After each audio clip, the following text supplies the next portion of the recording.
Chapter 3. Rory's POV. I couldn't thank Andy enough.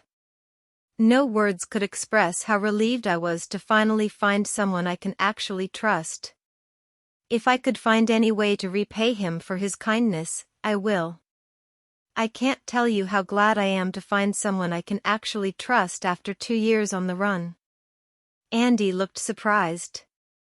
I can't blame him. Most people just care about their selfish greed over another's life and well-being.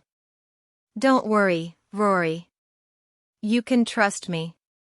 Besides, I don't need nor would want that money anyways, knowing it would be coming from terrible people.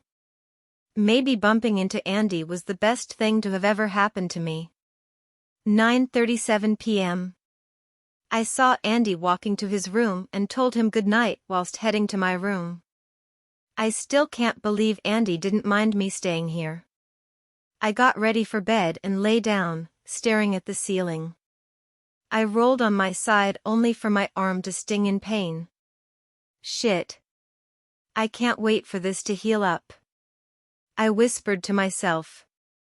I eventually drift to sleep. I woke up in a familiar place. It was my childhood home, but something was off. I left my bedroom to see my parents and they were fumingly furious. I carefully walked up to them. Good morning, thy mother and thy father. I cautiously greeted with a bow, as I was taught. I felt something strike my back. Its swing was strong enough to knock me off balance and fall to the floor. I looked up to see my father holding a leather belt above his head before he swung it at me again, striking my neck this time. My mother just stood there and watched. What did I do this time? I shouted, receiving another strike. Thou shalt speak in proper tone. My father said, striking me again. What has thou done improperly? I cried. Being struck so many times hurt so much, I couldn't bear it. What shall we do with thee? I heard my mother say. My father glared at me. Throw thee in his chambers. That will straighten him out. I felt someone grab me by the arm and force me to follow them to my room where I was locked inside. I carefully got up. I looked at the wall to see my bag hanging on its hook. I walked over, stumbling a bit, and grabbed my bag. As I put on my bag, the scene changed to a town I vaguely remember. I walked around for a while, whilst my back still hurt. Hey, you. I looked to see an officer running toward me. My only instinct was to run. As I ran, the scene changed again.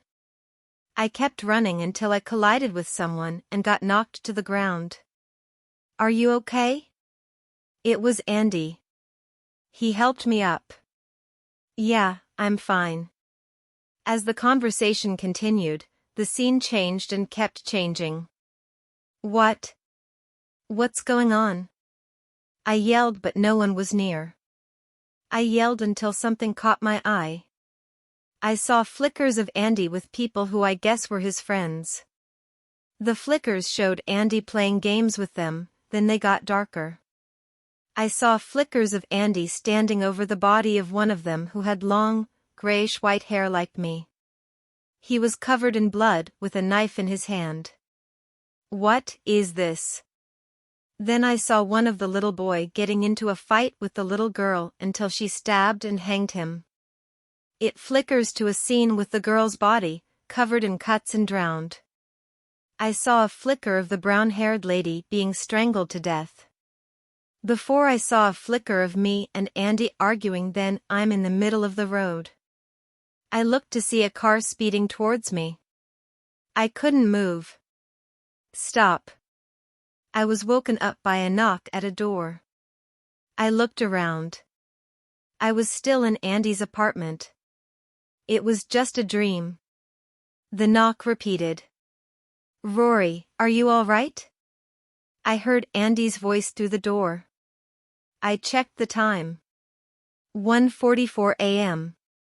What's he doing up this late? I went to the door and opened it. Hey Andy. Why are you up? Well, I was getting something to drink when I heard screaming coming from your room. Are you all right? He looked very tired. It's nothing. Just a bad dream. It's okay, Rory. I used to get bad dreams all the time. Yeah. Well, try to go back to sleep, okay? He looked so tired. I must have accidentally woken him up. Okay. Night. Good night. Andy yawned as he returned to his room. I shut my bedroom door, grabbed my journal, and started sketching out what I saw. Should I tell Andy about these? They are about him and his friends. I whispered to myself. I should. I tried to go back to sleep, but that dream haunted me. 11:23 a.m. I must have eventually fallen asleep. It was already past 11 a.m. I got ready for the day and left my room to see Andy sitting at the table reading. He looked up from his book.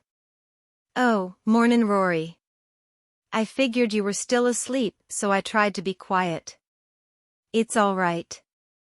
Why do you have your journal? Oh. Well, I wanted to talk to you about something. He closed the book he was reading.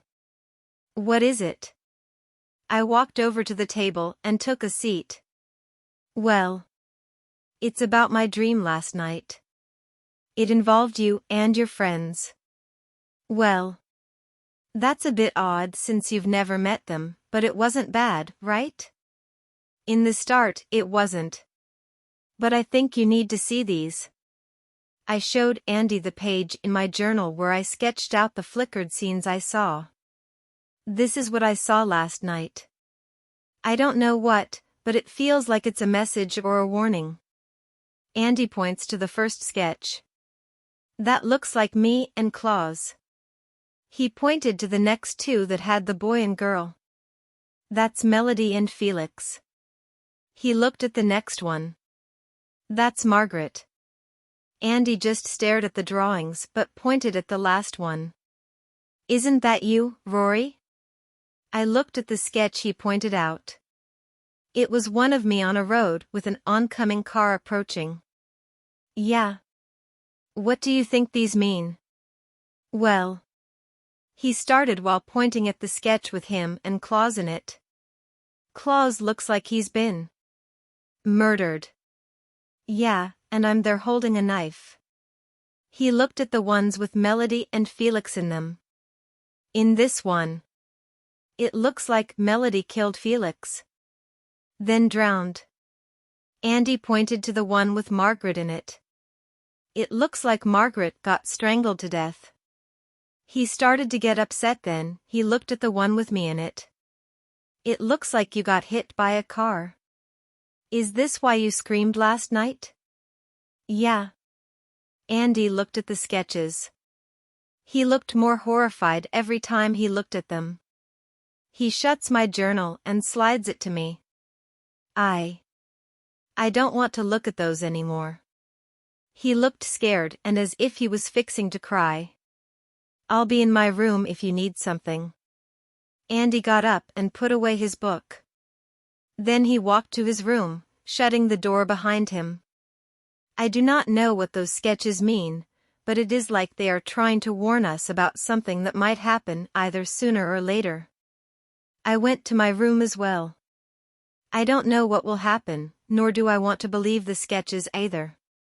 If they are a silent warning for us, then we need to pay heed. The future isn't set in stone, but whatever is to come. It starts with Andy committing a murder.